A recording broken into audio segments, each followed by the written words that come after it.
Good afternoon. Hello guys, कैसे हैं आप? जय हिंद। तो आज हम पढ़ेंगे हिंदी साहित्य का इतिहास आचार्य शुक्ल जी का। ये क्या हो रहा है रे बाबा?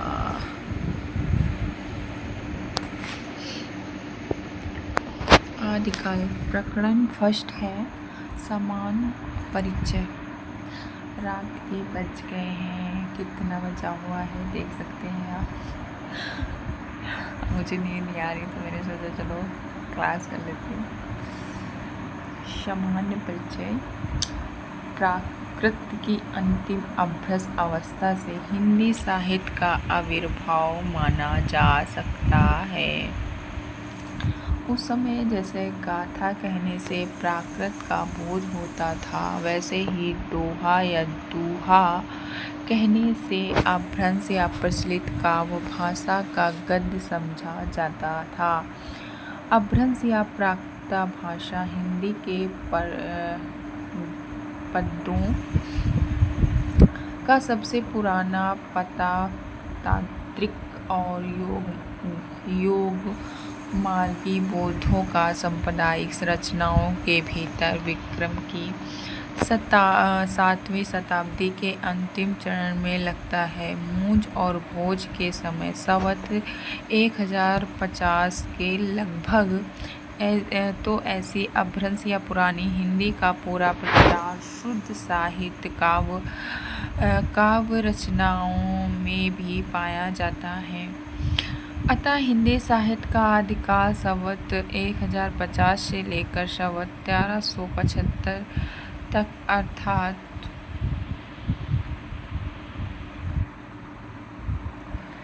अर्थात महाराज भोज के समय से लेकर हमीर देव के समय के कुछ पीछे तक माना जाता है। यह गद्य जनश्रुति इस काल का आरंभ और पीछे ले जाती है। संवत 770 में भोज के पूर्व पुरुष राजा मान के सभासद पुष्य नामक किसी बंदी जन के दोहों में एक अलंकार ग्रंथ लिखना बताती है।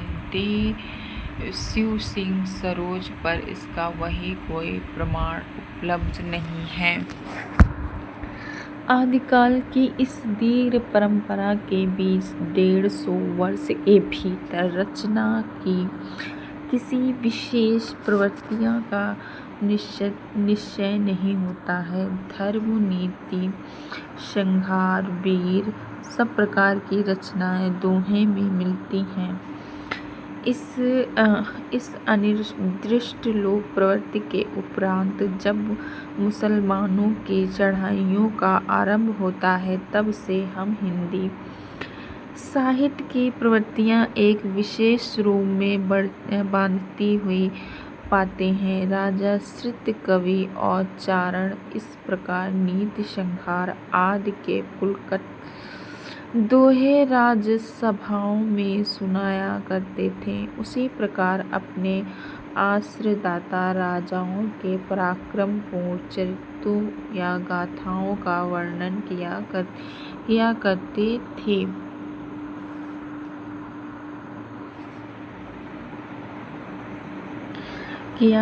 थे। यही प्रबंध परंपरा रासों के नाम से पाई जाती हैं, जिसके लक्ष्य करके इस प्रकार को हमने वीरगाथा काल कहा है। दूसरी बात इस आदिकाल के संबंध में ध्यान देने की ये है कि इस काल की जो साहित्यिक सामग्रियां प्राप्त हैं, उसमें कुछ तो असंदिग्ध हैं और कुछ संदिग्ध हैं। असंदिग्ध सामग्रियां जो प्राप्त हैं, उसकी भाषा अपभ्रंश अर्थात प्राकृतम भाषा, प्राकृत की रूढ़ियों में बहुत कुछ बद्ध है। हिंदी है इस अपभ्रंश या प्राकृत भाष। हिंदी का अभिप्राय यह है कि यह उस समय की ठीक बोलचाल की भाषा नहीं है जिस समय की इसकी रचनाएं मिलती हैं, उस समय के कवियों की भाषा है। कवियों ने काव्य परंपरा के अनुसार साहित्यिक प्राकृत के पुराने शब्द तो लिखे ही हैं, जैसे पीछे की हिंदी में तत्सम संस्कृत शब्द लिखे जाने लगे, विभक्तियाँ, कारक चिन्ह, क्रियाओं के रूप आदि भी बहुत कुछ अपने समय से कई सौ वर्ष पुराने रखे हैं। बोलचाल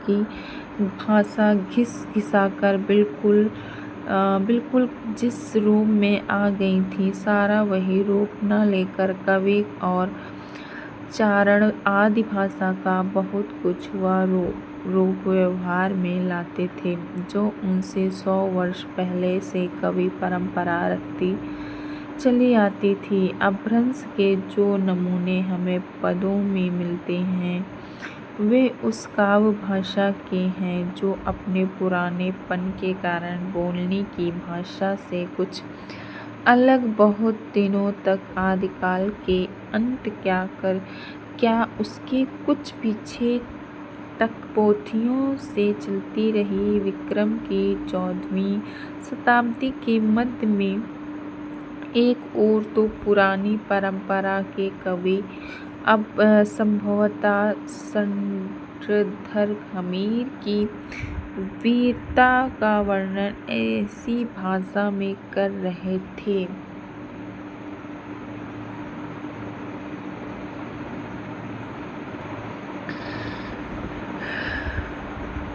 दोहा है, चलिए वीर हमीर पाए भर मीणी कपई दिगमग नहे अंधार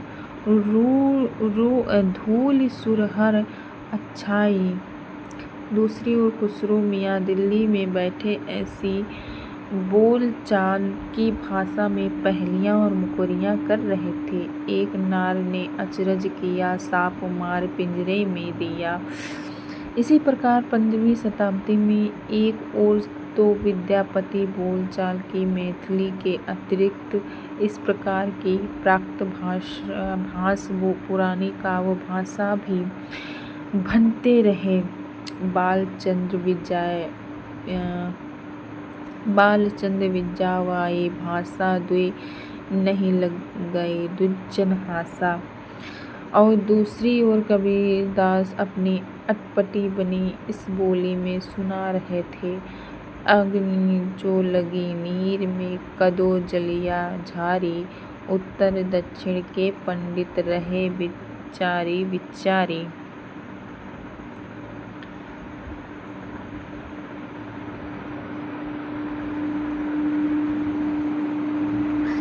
सारांश ये है कि अपभ्रंश की यह परंपरा विक्रम की 15वीं शताब्दी के मध्य तक चलती रही। एक ही कवि विद्यापति ने 2 प्रकार की भाषा का व्यवहार किया, पुरानी अपभ्रंश भाषा का और बोलचाल की देशी भाषा का। इन दोनों भाषाओं को भेद विद्यापति ने स्पष्ट रूप से सूचित किया है। देसिल बैना सब जन मिठा, ते तेसन जपयो अवहट्ठा। विद्यापति ने स्पष्ट रूप से सूचित किया है, क्या किया है? देसिल बैना सब जन मिठा, ते देसन जपयो अवहट्ठा। अर्थात देसी भाषा, बोलचाल की भाषा सबको मीठी लगती है। सही बात है, जैसे हम अपनी भाषा बोलते हैं, ऐसी भाषा हम अगर किसी से बोलते हैं तो सबको अच्छा लगता है। अगर हम किसी से गलत शब्दों का प्रयोग करेंगे या किसी से गलत लैंग्वेज पे बात करेंगे तो किसी को अच्छा नहीं लगेगा। और कोई भी हो, अगर हम कोई हमसे बात करेगा गलत तरीके से तो अच्छा नहीं लगेगा, फिर हम किसी से बुरे तरीके से बात करेंगे तो उसको कैसे अच्छा लगेगा। तो वही चीज़ कह रहे हैं, देसिल बैना सब जन मिठा, ते तेसन जपयो अवहट्ठा। मतलब कि कोई आप किसी से बात करो तो मीठे तरीके से, मतलब ऐसे नहीं कि जाके बस लड़ाई करने लगो, ऐसे इस तरीके से आपका व्यवहार नहीं होना चाहिए। इससे वैसा ही अपभ्रंश देसी भाषा मिला हुआ मैं कहता हूँ। विद्यापति ने अपभ्रंश से भिन्न प्रचलित बोलचाल की भाषा को देसी भाषा कहा है। अतः हम भी इसी अर्थ में इस भाषा का प्रयोग कहीं कहीं आवश्यकता अनुसार करेंगे। इस आदिकाल के प्रकरण में पहले हम अपभ्रंश की रचनाओं का संक्षिप्त उल्लेख करके सब देशी भाषाओं की रचनाओं का वर्णन करेंगे। तो फर्स्ट प्रकरण हमने कंप्लीट कर दिया है, पहला प्रकरण। कल हम पढ़ेंगे दूसरा प्रकरण। अभी रात के बज गए हैं 12, तो सभी को गुड नाइट, शुभ रात्रि, अच्छे से सो जाइए एंड टेक केयर। अपनी पढ़ाई कीजिए। और मेरा वीडियो कैसा लगा आप कमेंट करके ज़रूर बताइएगा। अगर अच्छा लगा हो तो शेयर कीजिएगा, सब्सक्राइब कर दीजिएगा अगर न्यू है चैनल पे। तो bye bye, take care, thank you so much.